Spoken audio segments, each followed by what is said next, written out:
Alors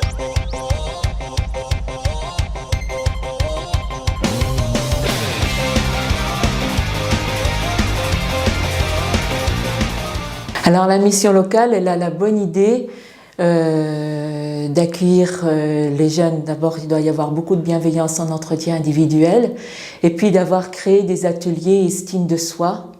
Estime de soi, par là, ça veut dire qu'il y a vraiment un désir d'approche au plus près des attentes des jeunes, de son parcours du jeune, de là où il en est, de ce qu'il souhaite. Donc bienveillance, estime de soi, dans un accueil qui est ouvert, qui est non jugeant, qui, même s'il y a eu des échecs avant, même s'il y a eu un parcours difficile avant, il y a ce regard de c'est possible,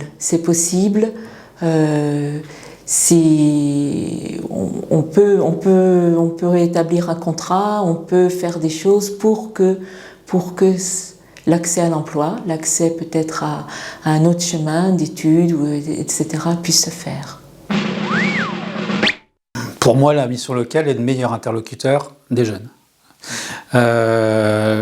C'est un partenaire, je suis partenaire des missions locales, nous sommes partenaires à l'AFPA des missions locales depuis de nombreuses années. Je vois le travail effectué. Ici à Riom, je le vois au quotidien, des infrastructures qui sont régulièrement actualisées, une direction proche des problématiques actuelles, des jeunes qui savent pourquoi ils sont là, des jeunes qui sont aidés dans leur quotidien, pas forcément dans la détermination de leur projet, ni dans la... ni dans des remises à niveau ou je ne sais quoi. Non, le jeune et toute la problématique du jeune, par-delà trouver un travail, trouver une formation, être qualifié, non, ça va au-delà, c'est aider la personne à résoudre son problème de mobilité, aider la personne à pouvoir avoir un petit peu d'argent pour, malgré tout, pouvoir un petit peu vivre.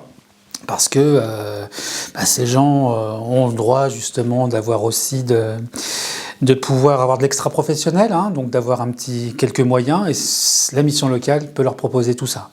Donc pour moi, c'est ça la bienveillance. Bien connaître le public, être à l'écoute, et puis aller au-delà d'une simple relation entre un conseiller et une personne qui recherche un emploi.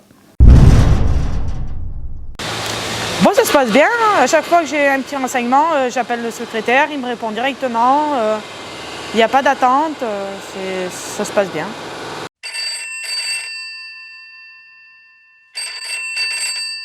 On pouvait s'envoyer des mails ou des SMS ou s'appeler aussi. Des fois, s'appeler par Teams en visioconférence aussi. Donc elle était toujours à l'écoute et puis moi j'étais toujours aussi à son écoute, avec ses conseils, ses relations. On m'a bien conseillé comme il fallait et que j'espère que ça continuera comme ça.